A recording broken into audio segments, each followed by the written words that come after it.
Tapi kalau pertanyaannya itu di mana letak kesadaran itu, terus kemudian pertanyaannya itu sama dengan apa yang menyebabkan pesawat itu bisa terbang. Gitu. Tentu kalau ada pertanyaan bahwa kenapa pesawat itu bisa terbang, apa komponen mana bagi pesawat Boeing 747 atau bagi pesawat ulang-alik Columbia itu yang membuat dia bisa terbang? Jawabannya adalah semua komponen itu membuat pesawat itu bisa terbang. Ya, seperti itu. Karena yang namanya manusia ini juga tidak mendadak ada jadi manusia begitu, tidak. Ya. Manusia ini berkembang dari 3,5 miliar tahun yang lalu dari sel bersama yang namanya Last Universal Common Ancestor gitu. Berkembang menjadi virus, menjadi bakteri, terus ada bakteri makan bakteri gitu ya. Ya, makan bakteri dan bakterinya itu tidak sempurna mencernanya, menjadi cikal bakal binatang. Ada yang namanya mitokondria di situ gitu ya. Jadi kalau pertanyaannya, apa yang membuat tumbuh-tumbuhan itu bisa berfotosintesa? Seluruh bagian tumbuh-tumbuhan itu membuat tumbuhan itu bisa berfotosintesa itu. Jadi kalau misalkan bagaimana tumbuhan itu bisa menyimpan cahaya matahari terus kemudian disimpan menjadi energi kimia, bagian mana dari tumbuhan? Seluruh bagian tumbuhan. Tanpa akar tumbuhan tidak bisa seperti itu. Di dalam tumbuhan ada xilem, ada floem, dua-duanya berfungsi itu.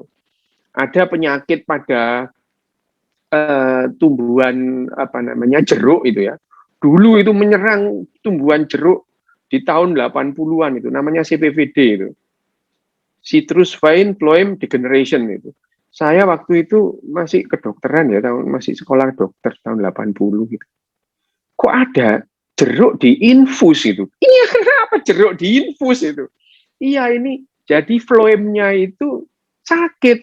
Lu bisa sakit ya? Itu ya. Jadi kalau kita itu melihat pertanyaannya tadi dijelaskan detail bagian dari otak ini ya, ada midbrain ini kalau saya ini akrab banget dengan otak itu ya. Ya tiap hari kerjaan saya itu ya. Dan perilaku orang itu akan berubah kalau ada terjadi sesuatu padanya. Sedikit atau banyak pasti berubah gitu ya. Pasti berubah itu. Nah, kalau kita kembali lagi seperti kalau kita mengatakan consciousness, oke, consciousness itu adalah bagian dari sikap mental manusia itu ya. Mental itu adalah bagian dari jiwa itu sendiri. Jadi kalau kita ngomong jiwa itu ya hasil kerja otak, ini jiwa sudah itu. Tidak ada yang lain. Tubuh kita itu disusun oleh bahan-bahan alam yang bekerja sesuai dengan hukum alam. Tidak ada takhayul dalam tubuh kita itu nggak ada itu. Tidak ada roh halus, roh jahat, roh baik. Nggak ada. Yang ada dalam tubuh kita ini ya bahan-bahan alam. Ada karbon, ada nitrogen, ada hidrogen. Yang semuanya bekerja sesuai dengan hukum alam itu. Jadi sama dengan pesawat itu bisa terbang karena dihitung itu. Dihitung bagaimana lengkungan sayapnya yang atas sehingga menimbulkan daya gaya ke atas itu. Manusia sendiri itu berevolusi selama 3,5 miliar tahun itu. Dari nenek moyang kita bersama yang namanya LUCA, the Last Universal Common Ancestor. Kok tahu? Ya, model sains itu menentukan itu. Ya, model. Jadi sains itu bekerja kalau misalkan memang menebak-nebak, iya. Tapi kalau tebakan itu terus kemudian dengan model itu nggak jalan, ya tebakannya salah itu. Dan kalau ada hal-hal yang lebih benar, ya sudah, yang lalu dianggap salah gitu. Sains itu tidak terobsesi dengan kebenaran. Kalau ada kebenaran baru, ya kebenaran lama ditolak. Gitu. Kebenaran bahwa yang ini tidak akan terjawab. Kata siapa gitu? Sains itu tidak seperti itu. Sains berkata kalau kita nggak tahu, ya belum tahu, nggak tahu kita gitu. Kita sedikit tahu. Mudah-mudahan di masa depan kita akan lebih banyak tahu. Gitu. Sama dengan Mendel itu ya. Mendel itu 2 abad yang lalu Mendel Dia itu cuman, ini Mendel itu ya, seumur hidupnya itu 14 tahun itu dia kerjaannya hanya mengawinkan kacang polong, yang hijau sama yang kuning dikawinkan, yang keriting sama enggak dikawinkan. 13 tahun dia nggak kawin, dia pekerjaannya ngawinin kacang polong. Dia nggak kawin, orang namanya Rahib ya itu.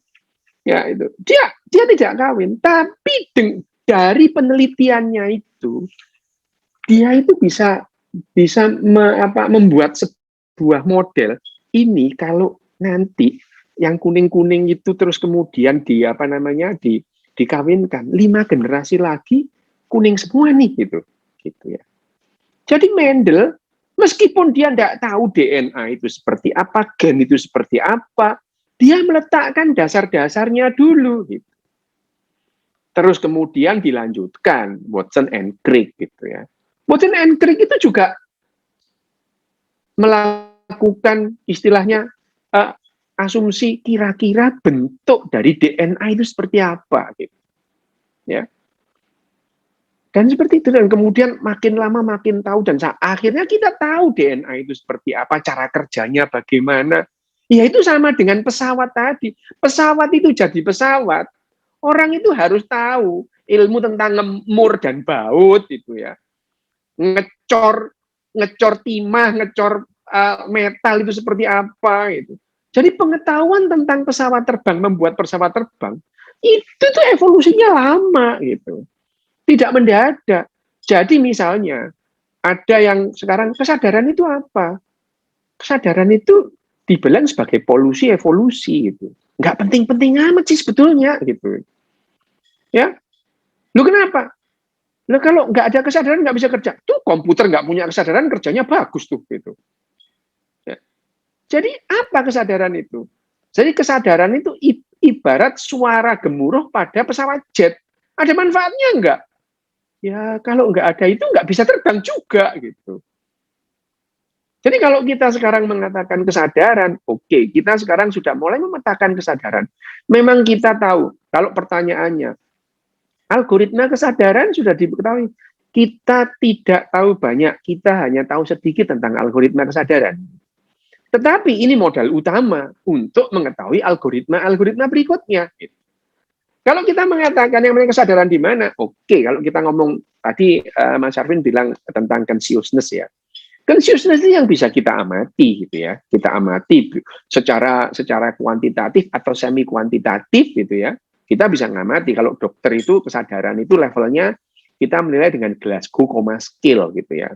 Glasgow Coma Scale 3 sampai 15 gitu ya. Dari tiga variabel, respon buka mata, terus kemudian verbal dan motorik gitu. Dari 15 ini kita bisa memetakan sebenarnya level consciousness-nya itu di mana. Sebetulnya ini untuk keperluan klinis sih gitu. Ini untuk keperluan klinis bagaimana dokter itu mengobservasi tingkat kesadaran pasiennya gitu. Oh, GCS-nya 14 tuh. Loh, orang dengan GCS 14 itu dia itu orientasinya sudah nggak bagus itu. Iya, jadi kalau misalkan ya ada orang kecelakaan, jebret gitu ya, GCS-nya 14 ini ya, GCS-nya 14 itu. 14, apa 14 itu? Respon buka matanya, full buka ini, spontan, oke, 4 gitu ya. Motoriknya, coba diangkat tangannya, diangkat gitu. 6 gitu ya. Respon verbalnya, kamu di mana ini? Di mall gitu ya. Jadi dia disorientasi gitu. Disorientasi gitu. Hari apa ini? Salah juga. Jadi dia mengalami disorientasi tempat dan disorientasi waktu. Artinya respon verbalnya turun satu level jadi 4. Ya. Respon buka matanya 4, respon verbalnya 4, motoriknya 6. 14 gitu. Dia tidak fully conscious itu. Apakah sadar? Pertanyaannya, kesadaran itu bukan antara sadar dan tidak sadar. Ada 2 kutub yang di tengahnya itu merupakan spektrum gitu. Jadi sadar dan tidak sadar itu tidak seperti hitam dan putih, tapi abu-abu abu-abu itu. Nah, kita mengatakan tingkat kesadaran antara 3 sampai 15 itu spektrum yang abu-abu tadi itu kita buat semi kuantitatif. Tujuannya untuk apa? Tujuannya bagi dokter dia bisa secara kuantitatif itu dia bisa tanya kesadarannya berapa sekarang? Kemarin 4, sekarang 8. Oh, good progress gitu. Ya, tapi apakah ini sadar atau tidak? Nah, kalau kita mengatakan kesadaran itu ada atau tidak ada, itu kita mengatakan seperti hitam dan putih gitu, sadar dan tidak sadar gitu. Tetapi kesadaran dalam ini entah itu awareness, entah itu consciousness, itu seperti spektrum itu. Kenapa? Contoh kalau misalkan kita kembali ke pesawat, pesawat itu bisa terbang dengan excellent, bisa terbang dengan very good, bisa terbang dengan not so good, bisa terbang dengan not so bad. Apakah pilot bisa mengendalikan? Ya tergantung pilotnya sepandai apa juga. Nah, jadi kalau kita bilang kesadaran itu adalah termasuk bagian dari kejiwaan kita, masuk bagian dari sikap mental kita. Gitu. Jadi ada lautan kesadaran. Gitu. Jadi kalau kita mengatakan kesadaran seperti apa diri kita, tentu kesadaran saya dengan kesadaran Mas Arvin itu berbeda loh. Berbeda. Gitu. Berbeda. Saya terlahir sebagai anak yang autis, berat autis saya gitu. Ya, berat. Saya kebingungan berbicara dengan orang itu kebingungan gitu. Karena saya tahu sebagai Savant syndrome, saya tahu apa yang dirasakan, yang dipikirkan orang itu tahu. Yang disampaikan itu berbeda. Saya tahu bapak saya itu benci sama seseorang, tapi ramah dia. Selamat pagi, Pak. Bingung saya ini gitu. Ya. Jadi kesadaran saya dengan kesadaran Mas Arvin pasti beda. Gitu. Karena kesadaran ini adalah termasuk bagaimana kita memahami dunia. Gitu. Jadi memahami dunia itu tergantung kesadaran. Dan kesadaran itu tumpang tindih juga dengan memori. Gitu. Memori itu ada memori jangka pendek, ada memori jangka panjang. Jangka panjang itu dibagi lagi implisit dan eksplisit. Eksplisit lagi dibagi lagi untuk memudahkan sebagai yang semantik dengan yang episodik gitu. Jadi kalau misalkan yang semantik itu apa eksplisit itu 2 tambah 2 sama dengan 4 itu. Ibu kota Amerika itu ada di Washington. Itu adalah ingatan atau memori eksplisit yang semantik. Yang episodik itu gimana? Kalau saya tanya Mas Arvin tadi pagi setelah bangun Mas Arvin kemana? Gitu.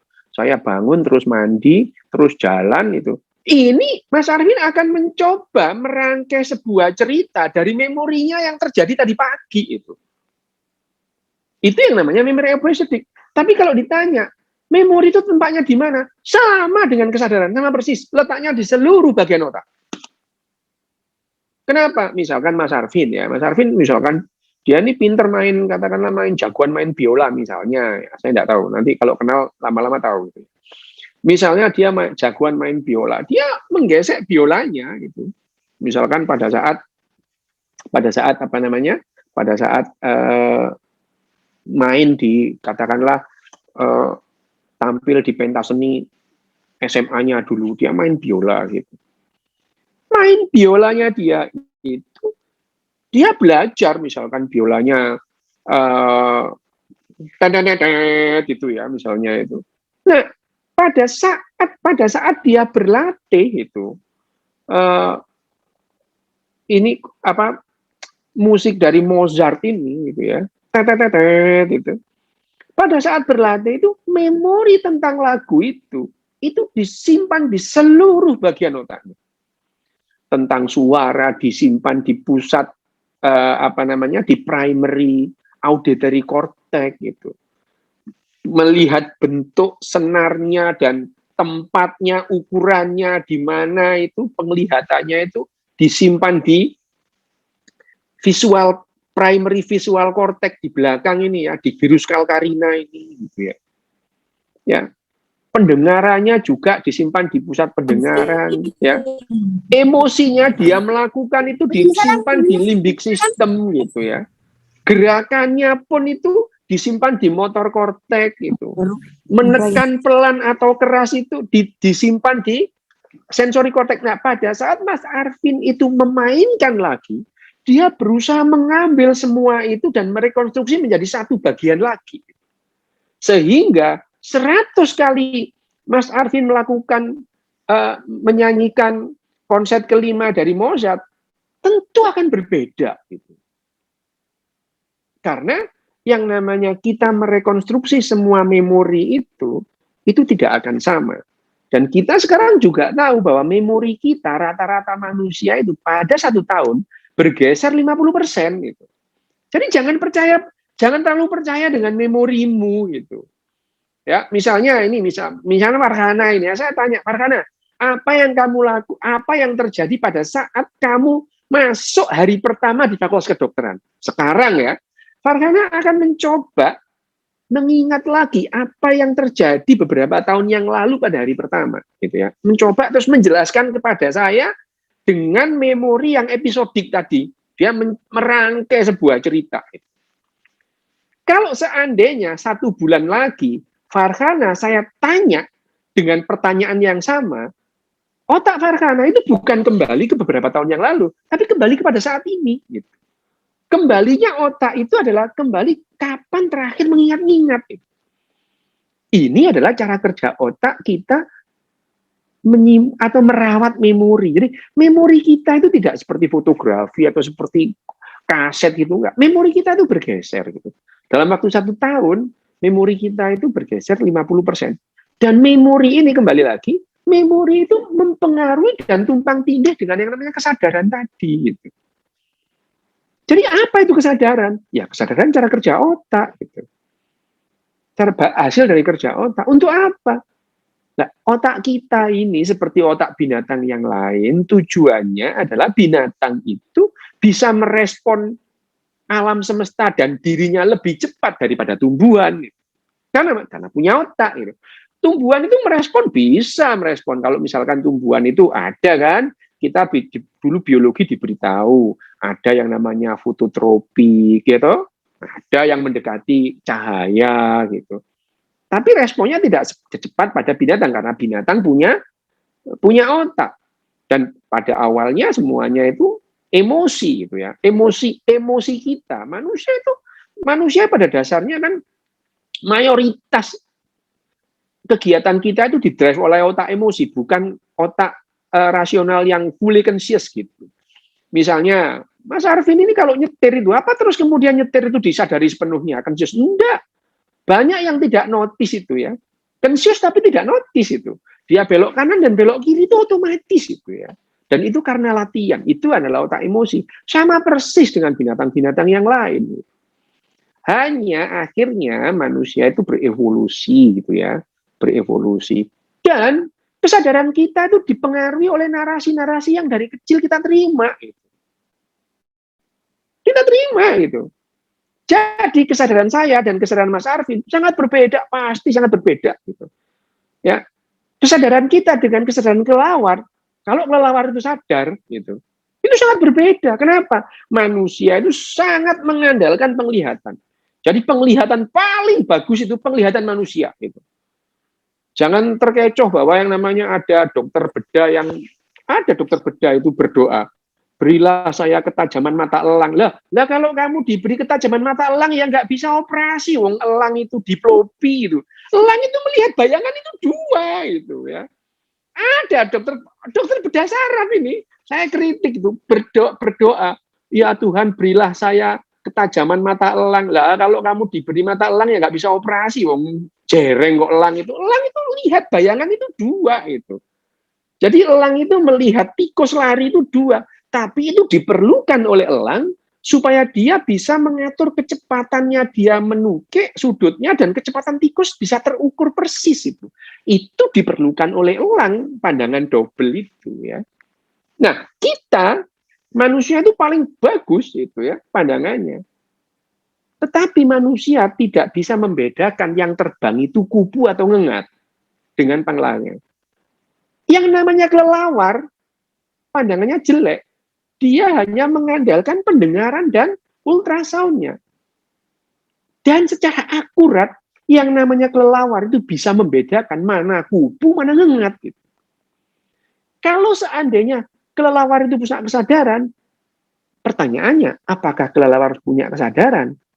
Kalau kemudian kita teliti, ya, orang meneliti bahwa dengan EEG, dengan PET scan, dan dengan functional MRI itu, kita menemukan jejak-jejak kesadaran yang mirip pada manusia ada pada kelelawar. Tentu saja sains itu sifatnya skeptis gitu ya. Kalau seandainya itu mirip, itu bukan berarti kelelawar itu punya kesadaran gitu ya. Jadi sains itu skeptis gitu. Kalau kita menemukan jejak-jejak yang sama, kesadaran manusia pada otaknya itu mirip jejak-jejak kesadaran itu kita dapatkan pada anjing-anjing tertentu gitu ya. Pada gajah-gajah tertentu juga, nggak semua gajah gitu. Bukan berarti mereka punya kesadaran yang sama dengan manusia. Perlu dibuktikan lebih lanjut ya tadi cara kerja sains seperti tadi itu gitu. Jadi kalau kita mengatakan ini misteri, sains itu nggak kenal misteri. Sains itu kalau nggak tahu ya bilang nggak tahu gitu ya. Nggak tahu gitu ya. Jadi kalau pertanyaannya bagaimana algoritma kesadaran, kita belum tahu, kita tahu hanya sedikit. Oh saya akan senang banget kalau tahu gitu ya. Dan di masa-masa yang akan datang kita akan tahu lebih banyak gitu ya. Tetapi kalau kita mengatakan apa kesadaran itu adalah bagian yang terpisah dari tubuh kita, oh enggak. Seperti tadi bahwa gemuruh mesin jet itu bukan bagian bukan bagian yang terpisah dari jet itu sendiri gitu. Tapi kalau ditanya, lah itu bagian biasa kalau filsafat memang begitu. Jadi mesin jet itu gemuruh itu ada dalam mesin jet atau di luar. Lah ini jadi repot ya itu. Karena gemuruh mesin jet itu harus ada di atmosfer. Kalau kita di luar angkasa yang tidak ada udara, gemuruh itu nggak ada itu. Dan jet itu sendiri, pesawat jet, kalau nggak ada udara, lo yang nggak bisa terbang. Kenapa? Loh, namanya pesawat jet itu karena perbedaan kecepatan udara di atas sayap dan di bawah sayap gitu ya. Jadi kalau kita melihat semua itu, ya, kita itu memang dari kecil tuh diajari cuma iya dan tidak itu loh ya, gitu. Hitam dan putih. Jadi kita itu cara mikir kita sering balik-balik gitu ya. Kita mengatakan bahwa gemuruh jet itu apakah bagian yang tidak terpisah dari jet gitu. Nanti dulu gitu ya. Itu adalah konsekuensi logis karena mesin jet itu membuat arus pada udara gitu. Dan itu membuat suara gemuruh gitu ya. Itu adalah konsekuensi logis. Sama dengan kesadaran ini. Pada saat yang namanya otak itu bekerja dan menghasilkan sebuah entitas atau sebuah kemampuan otak mempunyai sikap mental, gitu, timbullah yang namanya kesadaran. Apakah kesadaran itu penting? Enggak penting-penting banget itu ya. Itu yang namanya kehidupan ini, bakteri itu enggak sadar juga bisa hidup. Ya, virus itu nggak sadar itu bisa bikin heboh manusia kok itu ya. Ya, itu yang kita ngomong kesadaran. Hanya saja sekarang kenyataannya kesadaran kita itu membuat akhirnya kita mempunyai konsep diri, terus kemudian pengen dianggap hebat itu ya. Nah, akhirnya biologi itu berkembang secara evolusioner juga gagap gitu ya. Fisika dan kimia dan matematika itu sudah lama, ke pangkuan sains, balik ke pangkuan sains itu sudah lama itu. Sejak abad awal-awal abad pencerahan, abad 13-14 itu sudah balik ke pangkuan sains itu. Sudah nggak ada lagi itu, ya fisika nggak bahas roh gitu, enggak gitu ya itu. Enggak gitu. Kalau nggak tahu ya nggak tahu gitu ya, nggak tahu gitu. Tetapi biologi ini dalam jangka waktu yang lama masih aja ada yang namanya biologi sebelum era Darwin gitu. Itu masih mengenal yang namanya elan vita itu. Ya. Tapi setelah era Darwin, menunggu seorang Darwin lahir, biologi itu kembali ke pangkuan sains. Yang salah siapa gitu ya? Ini dosanya Plato sih sebetulnya gitu ya. Plato itu dengan esensialismenya itu membagi dua dikotomi antara jiwa dan raga itu. Dan semua penjelasan agama sumbernya itu ya Plato itu gitu ya. Sumbernya dari situ. Ya bolehlah orang mengatakan yang kemudian metafisika dan fisika macam-macam, tapi tetap aja dualisme itu ada gitu. Tetapi secara biologi ya nyawa nggak ada sih gitu. Secara biologi loh ya, secara ilmu biologi. Kalau ilmu yang lain ya terserah lah, ilmu sakit lah, ilmu klinik terserah. Tetapi biologi, sains, nyawa itu tidak ada gitu. Biologi gitu. Kalau ilmu yang lain terserah gitu. Jadi kalau kita ngomong sains itu biologi ya. Kalau biologi kita breakdown lagi gitu ya.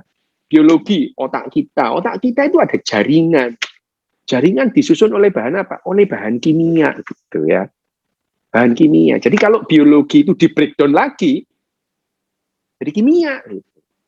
Lah kimia itu di breakdown lagi dari fisika gitu. Jadi juga ini adalah evolusi dari kehidupan. Jadi kalau kita mengatakan kesadaran pusatnya di mana, tidak ada yang namanya kesadaran. Terus kemudian kalau kita nanya, nah terus eksistensi kita itu apa gitu? Loh, jadi tadi gitu ya. Kita memahami realita itu kan banyak gitu. Saya kesempatan yang lalu kita juga sudah bilang realita itu ada 3. Kalau otak kita itu memandang realita itu ada 3. Yang pertama itu realita objektif, yang kedua realita subjektif, yang ketiga realita intersubjektif itu. Realita yang kita ada-adain gitu. Tujuannya apa? Untuk mengikat kita gitu. Realita yang kita ada-adain itu mestinya Indonesia. Indonesia ini ada apa enggak? Ada sih. Ada di mana? Di sini. Di otak kalian gitu. Gitu ya. Loh, penting ini realita intersubjektif itu bagi kita Indonesia ini ada gitu. Bagi orang Malaysia nggak penting Indonesia itu gitu ya. Orang Malaysia punya realita intersubjektifnya sendiri tentang negara gitu. Ya, ini sama dengan itu. Sama. Jadi ada yang namanya realita subjektif itu, nyeri gitu. Nyeri itu subjektif. Kalau saya menjelaskan nyeri itu apa, bisa menjelaskan. Mas Arvin bisa menjelaskan nyeri itu apa, bisa menjelaskan. Tetapi kalau saya bilang, Mas Arvin saya sakit gigi, Mas Arvin itu nggak tahu saya bohong apa enggak gitu. Yang bisa dilakukan dokter adalah memeriksa kira-kira nyerinya gimana. Tapi kalau dokter itu tidak melihat penyebab nyeri, bukan berarti dia nggak nyeri gitu. Nah, akhirnya nyeri itu adalah bersifat subjektif, meskipun nyeri itu bisa dijelaskan. Nah, realita yang seperti itu, realita intersubjektif itu sangat tergantung narasi gitu. Sangat tergantung narasi gitu. Meskipun narasi itu juga, jadi banyak yang namanya realita intersubjektif itu banyak dan itu ya hasil kerja otak kita gitu. Dalam rangka apa? Dalam rangka membantu kita memaknai kehidupan. Manusia mencari makna gitu. Tapi dulunya manusia ya nggak gini-gini amat. Manusia ini kan dulu apa? Bayangin aja kalau manusia itu belum mengembangkan bahasa gitu. Belum mengembangkan bahasa verbal. Mana lahir itu yang namanya agama? Gimana agama dikembangkan dengan bahasa isyarat? Nggak mungkin gitu. Nggak mungkin ya. Nenek moyang kita itu mengembangkan bahasa verbal kan setelah kenal api gitu ya. Kira-kira 350.000 tahun yang lalu gitu. Kemudian mendadak aja kita kira-kira 150 sampai 100.000 tahun yang lalu manusia Homo sapien dalam hal ini Homo sapien karena manusia itu bukan hanya Homo sapien, kita itu pernah hidup dengan 5 manusia lain. Ya, Homo Neanderthal, Homo erectus itu kita pernah sejaman gitu. Ya, Homo floresiensis gitu ya. Homo denisovans, kita pernah hidup gitu. Apakah manusia-manusia yang lain mempunyai kesadaran sama dengan manusia? Kita nggak tahu. Kalau suatu saat kita tahu, ya bagus gitu ya. Kira-kira itu dulu deh, nanti kita diskusi lebih banyak karena saya menyambung tadi dari penjelasan Mas Arvin tadi. Terima kasih.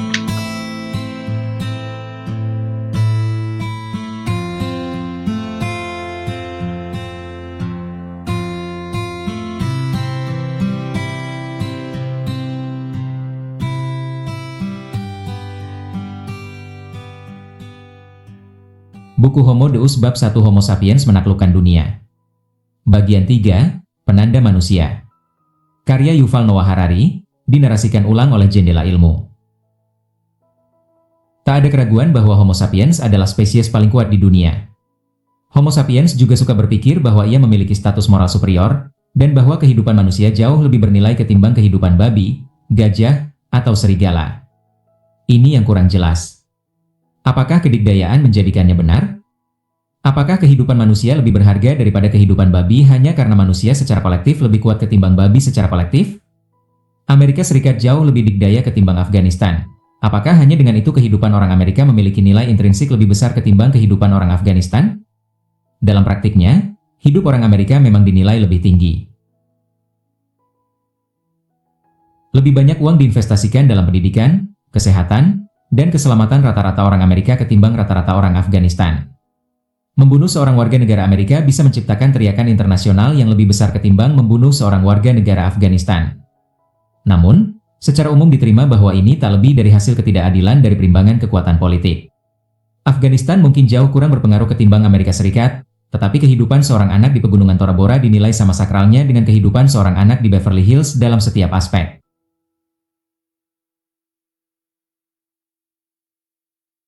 Sebaliknya, ketika kita mengistimewakan anak-anak manusia atas anak-anak babi, kita ingin mempercayai bahwa ini mencerminkan sesuatu yang lebih dalam dari perimbangan kekuatan ekologis.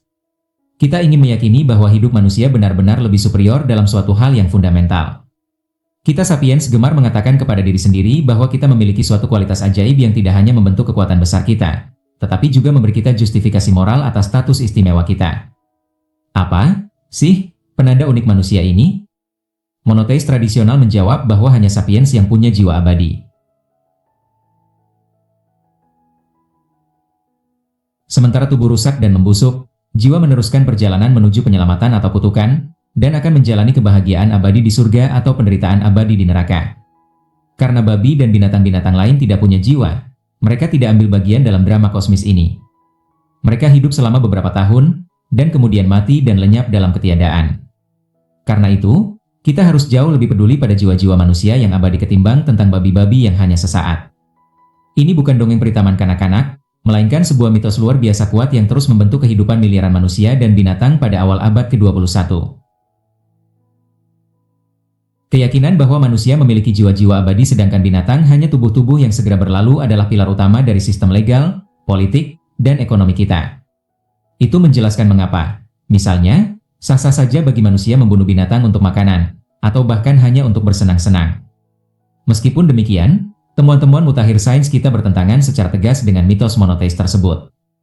Benar, eksperimen-eksperimen laboratorium membenarkan akurasi salah satu bagian dari mitos, sebagaimana dikatakan agama monoteis, binatang tidak punya jiwa. Semua kajian yang hati-hati dan pengujian-pengujian yang melelahkan gagal menemukan adanya jejak jiwa pada babi, tikus, atau kera-kera rhesus. Sayang, eksperimen-eksperimen laboratorium yang sama menghilangkan bagian yang kedua dan yang jauh lebih penting dari mitos itu, yakni, apakah manusia juga memang punya jiwa? Para ilmuwan sudah menjadikan Homo sapiens sebagai subjek puluhan ribu eksperimen aneh, dan menelusuri setiap sudut jantung dan setiap celah dalam otak kita. Namun, mereka sejauh ini tidak menemukan penanda ajaib.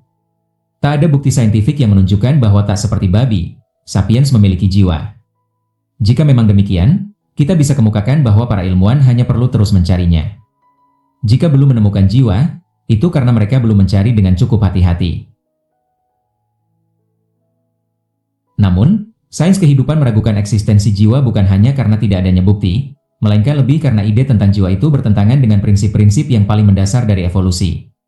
Kontradiksi inilah yang bertanggung jawab atas kebencian tanpa batas yang disulutkan teori evolusi pada kalangan penganut taat monoteis. Siapa yang takut Charles Darwin?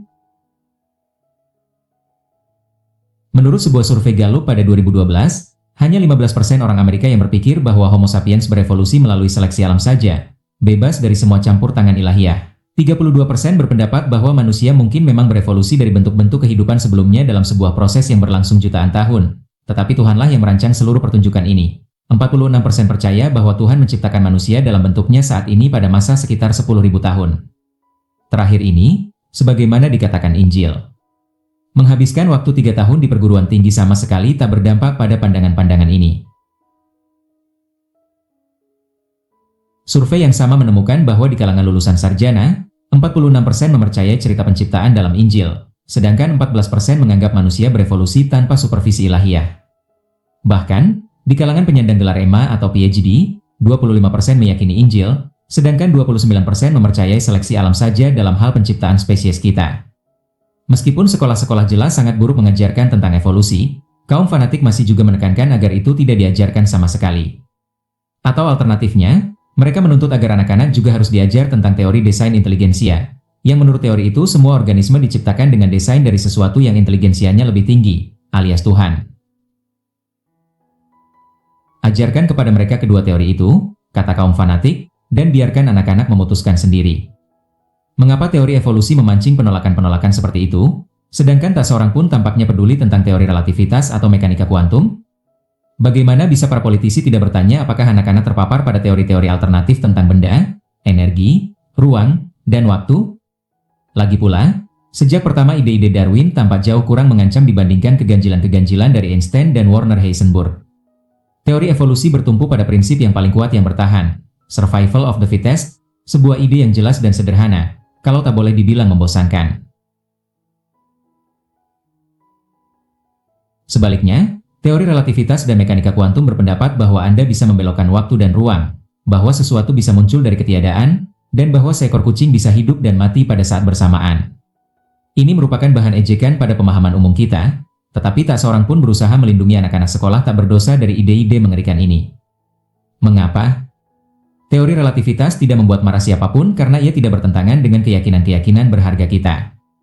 Sebagian besar orang tidak peduli sedikit pun apakah ruang dan waktu adalah absolut atau relatif.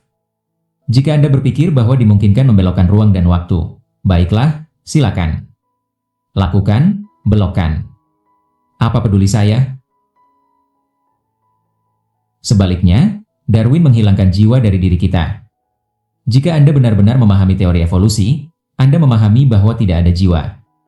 Ini pemikiran yang menakutkan bukan hanya bagi pemeluk taat Kristen dan Islam, melainkan juga banyak orang sekuler yang tak mengakui dogma agama yang jelas tetapi ingin percaya bahwa setiap manusia memiliki esensi individual yang abadi yang tetap tak berubah sepanjang hidup, dan bisa mengelak bahkan dari kematian.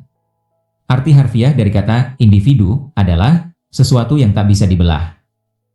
Kalau saya individu, maka berarti diri saya yang sejati adalah sebuah entitas holistik, bukan sebuah susunan dari bagian-bagian yang terpisah. Esensi yang tak bisa dibelah ini diduga bertahan dari waktu ke waktu tanpa kehilangan atau menyerap apapun. Tubuh dan otak saya mengalami sebuah proses konstan perubahan, seperti tembakan neuron, aliran hormon, dan kontraksi otot. Personalitas, harapan, dan hubungan-hubungan saya tidak pernah diam, dan mungkin bertransformasi sepenuhnya dari tahun ke tahun dan dari dekade ke dekade. Namun, di bawah itu semua, saya tetap orang yang sama dari lahir sampai mati, dan mudah-mudahan sampai sesudah mati juga. Sayang sekali, teori evolusi menolak ide bahwa diri saya yang sejati adalah esensi yang tak bisa dibelah, kekal, dan berpotensi abadi. Menurut teori evolusi, semua entitas biologis, dari gajah dan pohon X sampai sel-sel dan molekul-molekul DNA, tersusun atas bagian-bagian yang lebih kecil dan lebih sederhana yang tak henti berkombinasi dan berpisah. Gajah dan sel berevolusi secara bertahap sebagai akibat dari kombinasi-kombinasi dan pembelahan-pembelahan baru. Sesuatu yang tidak bisa dibelah atau diubah tidak bisa mewujud dalam seleksi alam. Mata manusia, misalnya, adalah sebuah sistem yang luar biasa kompleks, yang tersusun atas banyak bagian kecil seperti lensa, kornea, dan retina. Mata tidak tiba-tiba muncul lengkap dengan semua komponen ini. Namun, ia berevolusi setahap demi setahap kecil selama jutaan tahun. Mata kita sangat mirip dengan mata Homo erectus yang hidup 1 juta tahun lalu. Agak kurang mirip dengan mata Australopithecus yang hidup 5 juta tahun lalu. Sangat berbeda dari mata Driolestes, hidup 150 juta tahun lalu. Dan, tampaknya tak ada kesamaan dengan organisme-organisme bersel tunggal yang menghuni planet kita ratusan juta tahun silam. Meskipun demikian, bahkan organisme bersel tunggal punya organel-organel kecil yang memungkinkan organisme itu membedakan terang dan gelap, dan bergerak saling menghampiri.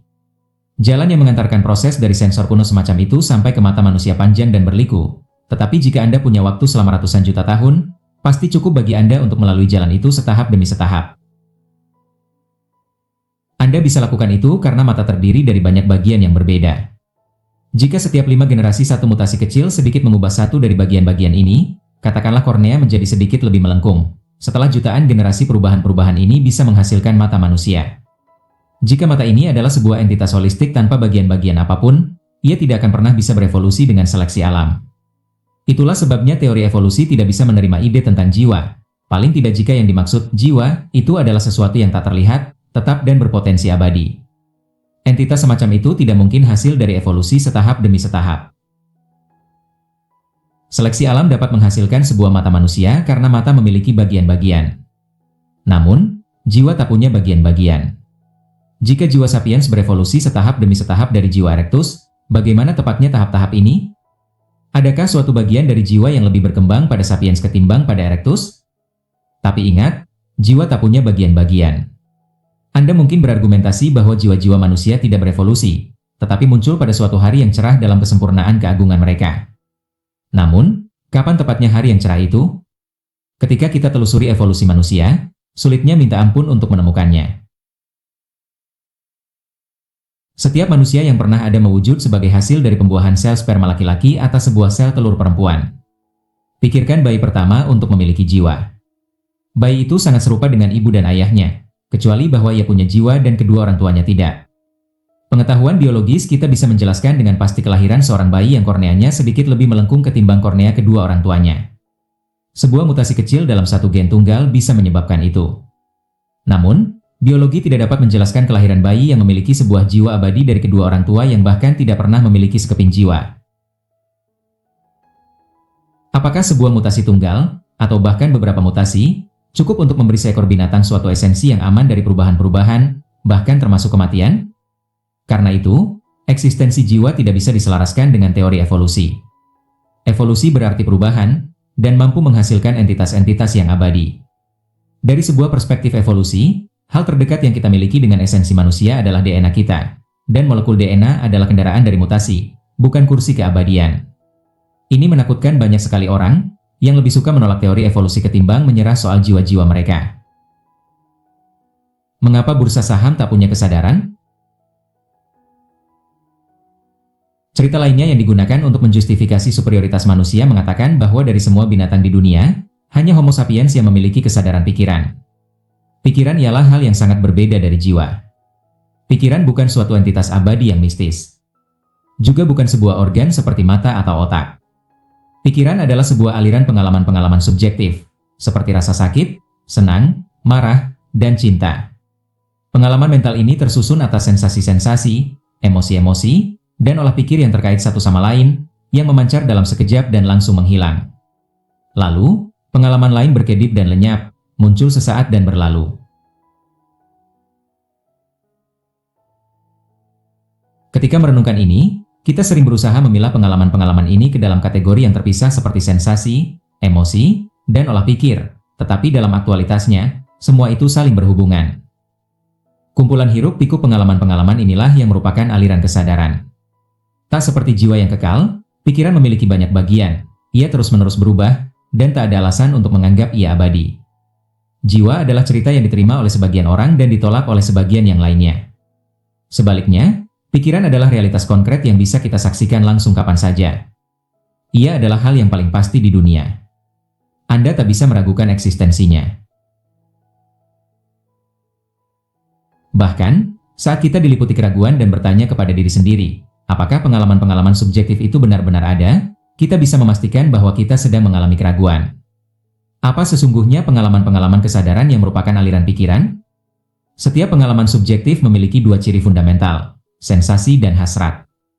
Robot dan komputer tidak memiliki kesadaran karena meskipun mereka memiliki kemampuan dahsyat, mereka tidak merasakan apapun dan mendambakan apapun. Robot mungkin memiliki sensor energi yang mengirim sinyal ke unit pemrosesan pusatnya ketika baterai hampir habis. Robot itu mungkin kemudian bergerak menuju stop kontak listrik, mencolokkan diri ke dalamnya dan mengisi baterai. Namun, selama proses ini, robot tidak mengalami apapun. Sebaliknya, manusia yang kehabisan energi merasakan lapar dan berhasrat menghentikan sensasi yang tidak menyenangkan ini. Itulah sebabnya kita mengatakan manusia adalah makhluk kesadaran, sedangkan robot tidak, dan itulah mengapa menjadi sebuah kejahatan bila menyuruh orang bekerja sampai ambruk karena lapar dan kelelahan, sedangkan menyuruh robot bekerja sampai kehabisan daya listrik tidak menyebabkan kehinaan moral apapun. Dan, bagaimana dengan binatang? Apakah mereka sadar? Apakah mereka punya pengalaman subjektif? Apakah boleh memaksa kuda bekerja sampai ambruk kelelahan? Seperti diuraikan sebelumnya, sains kehidupan saat ini mengemukakan bahwa semua mamalia dan burung, dan paling tidak sebagian reptil dan ikan, memiliki sensasi dan emosi. Namun, teori-teori yang paling mutakhir juga mengemukakan bahwa sensasi dan emosi adalah algoritma pemrosesan data biokimiawi. Karena kita tahu robot dan komputer memproses data tanpa memiliki pengalaman-pengalaman subjektif, mungkinkah itu berlaku juga pada binatang? Jelas, kita tahu bahwa bahkan pada manusia banyak sirkuit otak sensori dan emosional yang dapat memproses data dan menginisiasi tindakan-tindakan tanpa kesadaran sama sekali.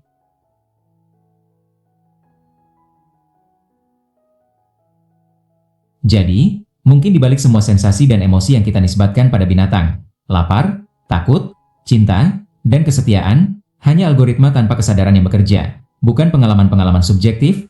Dua teori ini dijunjung tinggi oleh Bapak filsafat modern René Descartes.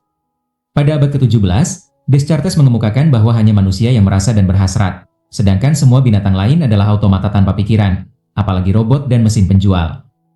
Ketika seorang pria menendang anjing, anjing itu tidak mengalami apapun. Anjing itu menyalak dan menggonggong secara otomatis, seperti halnya deru mesin penjual yang membuat secangkir kopi tanpa merasakan dan menginginkan apapun. Teori ini diterima luas pada masa Descartes. Para dokter dan ahli abad ke-17 membedah anjing hidup-hidup dan mengamati cara kerja organ-organ internal mereka, tanpa pembiusan. Mereka merasa tak ada yang salah dengan itu. Layaknya kita tak melihat apa-apa saat membuka tutup mesin penjual dan melihat gir-gir dan alat-alat ukurnya. Pada awal abad ke-21, masih banyak orang yang berpendapat binatang tak punya kesadaran, atau paling banter, bahwa mereka punya jenis kesadaran yang sangat berbeda dan inferior. Dalam rangka menentukan apakah binatang memiliki pikiran sadar serupa kita pertama-tama harus mencapai pemahaman yang lebih baik tentang bagaimana pikiran bekerja dan peran yang dimainkannya. Ini adalah pertanyaan yang sangat sulit, tetapi layak meluangkan waktu untuk memahaminya karena pikiran akan menjadi hero dalam beberapa bab selanjutnya. Kita tak akan mampu membayangkan implikasi penuh teknologi-teknologi baru, seperti kecerdasan artifisial, jika kita tidak tahu apa itu pikiran. Karena itu, mari kita kesampingkan sejenak pertanyaan khusus tentang pikiran binatang, dan menelusuri apa yang diketahui sains tentang pikiran dan kesadaran secara umum. Kita akan fokus pada contoh-contoh yang diambil dari studi tentang kesadaran manusia, yang lebih bisa dijangkau oleh kita, dan nanti kembali ke binatang dan bertanya apakah yang berlaku pada manusia juga berlaku pada sepupu-sepupu kita yang berbulu. Jujur saja, sains sangat sedikit mengetahui tentang pikiran dan kesadaran. Pemahaman yang bisa diterima sekarang menjelaskan bahwa kesadaran diciptakan oleh reaksi-reaksi elektromagnetik dalam otak, dan bahwa pengalaman-pengalaman mental memenuhi fungsi pemrosesan data yang penting namun, tidak ada orang yang tahu bagaimana kumpulan reaksi biokimiawi dan aliran-aliran elektrik dalam otak itu menciptakan pengalaman subjektif sakit, marah, atau cinta. Mungkin kita baru akan memiliki penjelasan yang kuat dalam 10 atau 50 tahun mendatang. Namun, sampai 2016 kita tak punya penjelasan semacam itu, dan sebaiknya kita pahami itu. Dengan menggunakan mesin scan fMRI, elektroda-elektroda yang dicangkokkan dan beberapa gawai canggih lainnya, para ilmuwan mengidentifikasi dengan pasti korelasi dan bahkan hubungan sebab akibat antara aliran-aliran listrik dalam otak dan berbagai pengalaman subjektif. Hanya dengan melihat aktivitas otak, para ilmuwan bisa mengetahui apakah Anda bangun, bermimpi, atau dalam tidur lelap. Mereka bisa memampangkan gambar di depan mata Anda, tepat di ambang persepsi kesadaran, dan menentukan, tanpa bertanya kepada Anda, apakah Anda menyadari gambar itu atau tidak. Mereka bahkan berhasil menghubungkan neuron-neuron individu dalam otak dengan isi mental tertentu, menemukan, misalnya, sebuah neuron Bill Clinton dan neuron Homer Simpson. Ketika neuron Bill Clinton menyala, orang itu sedang memikirkan Presiden Amerika Serikat ke-42, menunjukkan kepada orang itu gambar Homer Simpson, dan neuron tentang tokoh kartun itu pun menyala. Lebih luas lagi, para ilmuwan tahu bahwa jika satu badai elektrik muncul di area tertentu otak, Anda mungkin merasa marah. Jika badai ini reda dan area lain menyala, Anda mengalami cinta. Sungguh, para ilmuwan bisa menimbulkan perasaan marah atau cinta dengan stimulasi elektrik pada neuron yang tepat. Namun, bagaimana gerakan-gerakan elektron dari satu tempat ke tempat lain menjelma menjadi gambar subjektif Bill Clinton, atau perasaan subjektif marah atau cinta?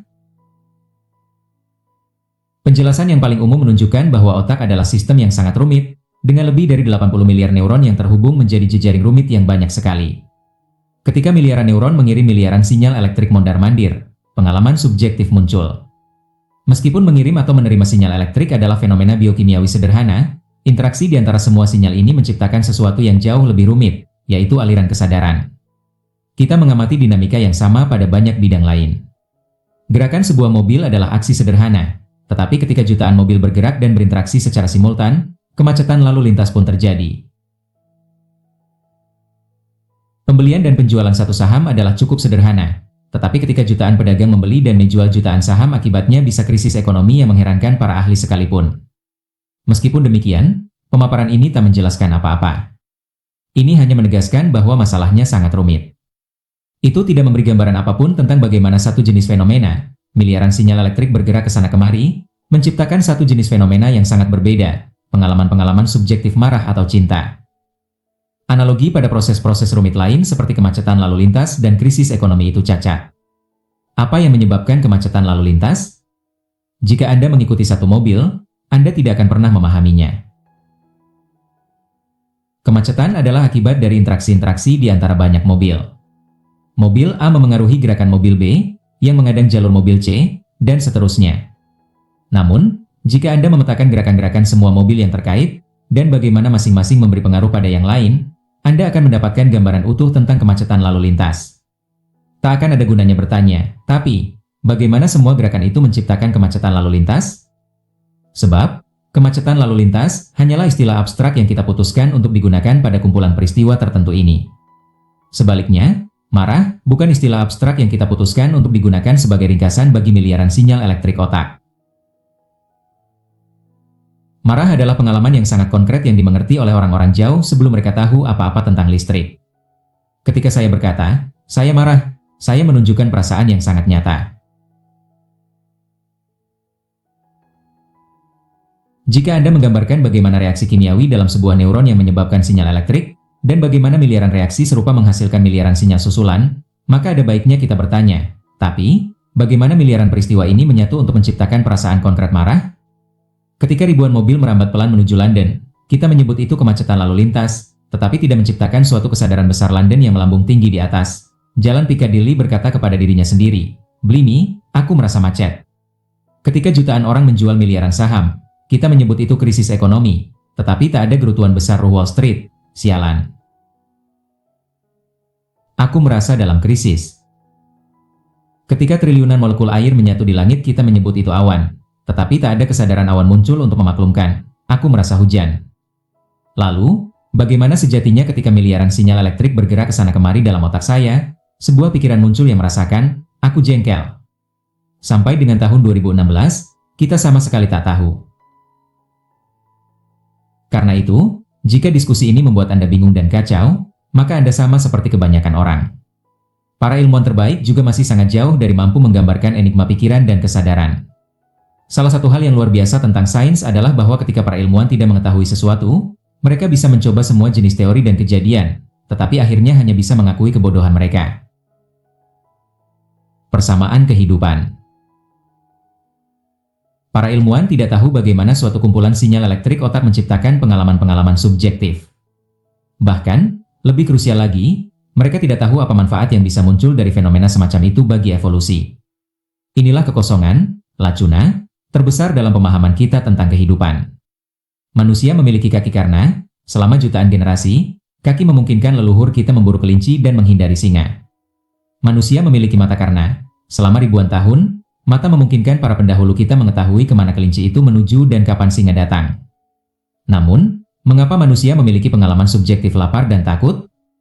Belum lama, para ahli biologi memberi jawaban yang sangat sederhana. Pengalaman-pengalaman subjektif penting bagi survival kita karena jika kita tidak merasa lapar atau takut, kita tidak akan bersusah-susah memburu kelinci dan lari dari singa. Begitu melihat seekor singa, mengapa orang lari? Baiklah, dia ketakutan sehingga lari. Pengalaman subjektif menjelaskan tindakan-tindakan manusia. Namun, kini para ilmuwan menyediakan penjelasan yang lebih terperinci. Ketika seseorang melihat singa, sinyal-sinyal elektrik bergerak dari mata ke otak. Sinyal-sinyal yang datang itu menstimulasi neuron-neuron tertentu yang bereaksi dengan menembakkan sinyal-sinyal. Ini menstimulasi neuron-neuron lain sampai ke bawah, yang mengambil giliran untuk menembakkan sinyal. Jika cukup neuron-neuron yang tepat menembakkan sinyal pada kecepatan yang cukup cepat, maka perintah dikirim ke kelenjar adrenal untuk membanjiri tubuh dengan adrenalin. Jantung diperintahkan berpacu lebih cepat, sementara neuron-neuron dalam pusat pengendalian gerak, motorik, mengirim sinyal ke bawah, ke otot-otot kaki, yang mulai meregang dan berkontraksi, dan orang itu lari dari singa. Ironisnya, semakin baik kita memetakan proses ini, semakin sulit untuk menjelaskan perasaan-perasaan kesadaran. Semakin baik kita memahami otak, semakin rumit pikiran untuk kita cerna. Jika seluruh sistem bekerja dengan pelepasan sinyal dari sini ke sana, mengapa pula kita perlu merasakan takut? Jika satu rantai reaksi elektrokimiawi mengarah langsung dari sel-sel saraf di mata ke gerakan otot-otot kaki, mengapa pula menambahkan pengalaman subjektif pada rantai ini? Untuk apa pengalaman-pengalaman subjektif itu? Potongan-potongan domino yang tak terhitung jumlahnya bisa jatuh satu demi satu tanpa perlu pengalaman-pengalaman subjektif. Mengapa neuron memerlukan perasaan dalam rangka menstimulasi yang lain, atau dalam rangka menyuruh kelenjar adrenal untuk mulai memompa? Sungguh, 99% aktivitas tubuh, termasuk gerakan otot dan sekresi hormonal, terjadi tanpa memerlukan perasaan sadar. Jadi, mengapa neuron-neuron, otot-otot, dan kelenjar-kelenjar membutuhkan perasaan pada 1% kasus yang lainnya? Anda mungkin berpendapat bahwa kita memerlukan pikiran karena pikiran menyimpan memori, membuat rencana-rencana dan secara otonom mencetuskan imaji-imaji dan ide-ide yang sama sekali baru. Ia tidak hanya merespons stimulus dari luar. Misalnya, ketika seseorang melihat singa, dia tidak beraksi secara otomatis dari melihat predator. Dia mengingat bahwa setahun yang lalu seekor singa memakan bibinya. Dia membayangkan bagaimana dia akan merasakannya jika seekor singa mencabik-cabik dia. Dia merenungkan nasib anak-anaknya yang yatim. Itulah mengapa dia lari. Jelas, banyak rantai reaksi dimulai dengan inisiatif pikiran itu sendiri, bukan dengan stimulus eksternal langsung. Jadi, sebuah memori tentang serangan singa sebelumnya mungkin secara spontan muncul dalam pikiran orang, membuatnya berpikir tentang bahaya yang ditimbulkan singa. Dia kemudian mengumpulkan semua orang sesuku dan mereka berembuk tentang cara-cara baru menakut-nakuti singa agar pergi. Tetapi, tunggu sebentar. Apa itu memori, imajinasi, dan olah pikir? Dari mana asalnya? Menurut teori-teori biologi, memori, imajinasi, dan olah pikir kita tidak eksis dalam suatu bidang imaterial yang lebih tinggi. Namun, semua itu juga adalah longsoran salju sinyal-sinyal elektrik yang ditembakkan oleh jutaan neuron. Karena itu, bahkan ketika kita menggambar dalam memori, imajinasi, dan olah pikir, yang kita miliki itu juga masih serangkaian reaksi elektrokimiawi yang dibawa miliaran neuron, yang berakhir dengan aktivitas kelenjar adrenal dan otot-otot kaki. Adakah satu saja langkah dalam perjalanan panjang dan berbelok ini, antara aksi satu neuron dan reaksi selanjutnya, pikiran mengintervensi dan memutuskan neuron kedua menembakkan sinyal atau tidak? Adakah gerakan material, bahkan dari satu saja elektron, yang menyebabkan pengalaman subjektif takut, bukan dari pergerakan partikel lain tertentu sebelumnya? Jika tidak ada pergerakan semacam itu, dan jika setiap elektron bergerak karena elektron lain bergerak sebelumnya, mengapa kita memerlukan pengalaman takut? Kita tidak punya petunjuk. Para filsuf merangkum teka-teki ini dalam sebuah pertanyaan yang menjebak. Apa yang terjadi dalam pikiran yang tidak terjadi dalam otak? Jika tidak ada yang terjadi dalam pikiran kecuali apa yang terjadi dalam jaringan masif neuron, maka mengapa kita memerlukan pikiran? Jika sesuatu memang benar-benar terjadi dalam pikiran di luar dan di atas, apa yang terjadi dalam jaringan neuron? Lalu di mana gerangan itu terjadi? Taruhlah saya bertanya kepada Anda apa yang dipikirkan Homer Simpson tentang skandal Bill Clinton dan Monica Lewinsky. Anda mungkin tidak pernah memikirkan ini sebelumnya. Jadi pikiran Anda kini perlu menggabungkan dua memori yang sebelumnya tidak terkait, mungkin menyambungkan sebuah gambar Homer minum bir sambil menonton pidato perempuan itu. Di mana fusi ini terjadi? Sebagian ilmuwan otak berpendapat itu terjadi dalam ruang kerja global yang diciptakan oleh interaksi banyak neuron.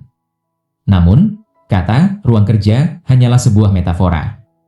Apa realitas di belakang metafora itu? Di mana potongan-potongan informasi yang berbeda sesungguhnya bertemu dan bergabung? Menurut teori-teori yang ada sekarang, itu pasti tidak terjadi dalam dimensi kelima platonik. Namun, itu terjadi. Misalnya, di tempat dua neuron yang sebelumnya tidak saling terkoneksi tiba-tiba mulai saling menembakkan sinyal. Sebuah sinaps baru terbentuk antara neuron Bill Clinton dan neuron Homer Simpson. Namun, jika demikian, mengapa kita membutuhkan pengalaman kesadaran dari memori di luar dan di atas peristiwa fisik dari kedua neuron yang bersambung? Kita bisa ajukan teka-teki yang sama dalam bingkai matematika. Dogma yang ada hari ini menyatakan bahwa organisme adalah algoritma, dan bahwa algoritma bisa direpresentasi dalam rumus-rumus matematika. Anda bisa menggunakan angka-angka dan simbol-simbol matematika untuk menulis rangkaian langkah yang diambil mesin penjual untuk menyiapkan secangkir kopi, dan serangkaian langkah yang diambil satu otak ketika dibuat waspada karena mendekatnya singa. Jika demikian, dan jika pengalaman-pengalaman kesadaran memiliki suatu fungsi penting, maka pengalaman-pengalaman itu pasti memiliki representasi matematis. Sebab, ada bagian esensial dari algoritma.